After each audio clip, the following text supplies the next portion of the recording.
Olá, vamos falar sobre imperialismo italiano. As alunas que fazem parte desse grupo são Agatha, Micaela e Maria. A Itália no imperialismo. O imperialismo foi um processo ocorrido no século XIX, envolvendo a expansão de potências industriais pelo mundo através da divisão de territórios como África, Ásia e Oceania. Ocorrido na Conferência de Berlim entre 1884 e 1885. O principal objetivo das potências era obter matéria-prima e um mercado consumidor para aumento dos lucros. Tudo isso mascarado pela teoria do darwinismo social, onde um homem branco superior ajudaria as etnias inferiores a evoluir. O Império Colonial Italiano, entre 1886 e 1960, foi uma das potências industrializadas participantes desse processo, possuindo colônias e protetorados em certas regiões da África. Mas antes precisou passar por um processo importante de transformação como país. A Península Itálica, que corresponde à área ocupada pela Itália ultimamente, era povoada por uma diversidade de monarquias menores, com um foco econômico voltado para a agropecuária. O Reino de Piemonte-Sardenha era o reino mais forte e o único no início do processo de industrialização. O rei Vítor Emanuel II, monarca de Piemonte-Sardenha, iniciaria o processo de unificação ao se juntar aos franceses em busca da expulsão dos austríacos, que dominavam a área desde sua vitória na Revolução de 1948. Ele viria a realizar, então, a chamada Segunda Guerra de Independência Italiana e, com sua vitória, inspiraria as outras monarquias a se rebelarem e expulsarem os austríacos de seus territórios. À medida que o tempo passava, o rei de Piemonte-Sardenha incorporava mais territórios à sua posse, tendo conseguido aliados muito importantes, como Giuseppe Garibaldi, e, em 1861, constituiria Itália, se autoproclamando rei. A expansão italiana abrange a conquista de territórios africanos, sendo eles a Eritreia, Etiópia, Líbia e parte da Somália, conhecida como Somália Italiana. Após a Segunda Revolução Industrial, muitas potências industrializadas recomeçaram sua missão exploratória em busca de matéria-prima, e como a África era uma grande fonte, foi acordado na Conferência de Berlim quais potências ficariam com quais territórios africanos. Por se tratar de um país relativamente fraco e recente, a Itália chegou tarde a essa corrida, resultando na dependência de acordos com as outras potências, como a França, por conquistas territoriais. Em 1886, a Itália realizou sua primeira conquista em um acordo com o Reino Unido, anexando parte da Eritreia, Porto de Massaua, em seu império. Mais tarde, em 1889, conquistou a Somália Italiana e, em 1910, a Líbia.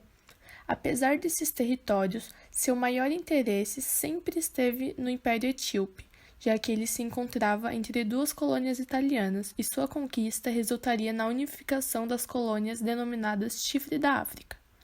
Após a Conferência de Berlim, a Etiópia foi declarada um protetorado da Itália, porém, os etíopes possuíam força em maior número e conhecimento da região disputada. Assim, após sua derrota na Batalha de Adwa, a Itália foi o primeiro país europeu a perder para os africanos. Com a ascensão de Mussolini, houve uma nova tentativa com sucesso de conquistar a Etiópia em 1936, mas o feito não foi visto como algo bom e teve pouco reconhecimento. Anos depois, a Itália montou a África Oriental Italiana e conquistou outras áreas, mas logo foram perdidas para os seus inimigos na Segunda Guerra Mundial. A preparação e realização da independência da Somália em 1961 foi declarado o fim do Império Colonial Italiano.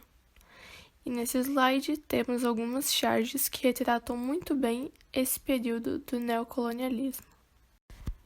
Após o fim do domínio italiano, grande parte dos países colonizados anteriormente se tornaram independentes, com sua última independência sendo da Eritreia, que se oficializou com o Tratado de Paz em 2000.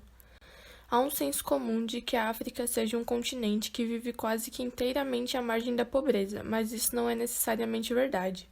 Muitas regiões da África são desenvolvidas e com uma beleza indescritível, como por exemplo a África do Sul, que possui uma dependência econômica baseada no turismo.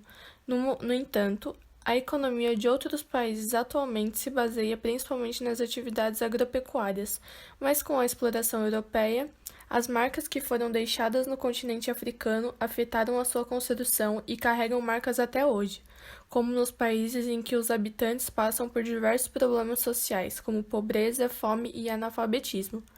Um país grandemente afetado foi a Etiópia, que possui um dos menores índices de desenvolvimento do mundo e com metade de seus habitantes nascendo com subnutrição crônica. Já na Eritreia, uma grande parcela da população é portadora do vírus HIV e vive com menos de $1,25 por dia, sem contar que é um dos países com mais imigrantes indo para a Itália, informação dita pelo ministro das Relações Interiores da Itália em 2019.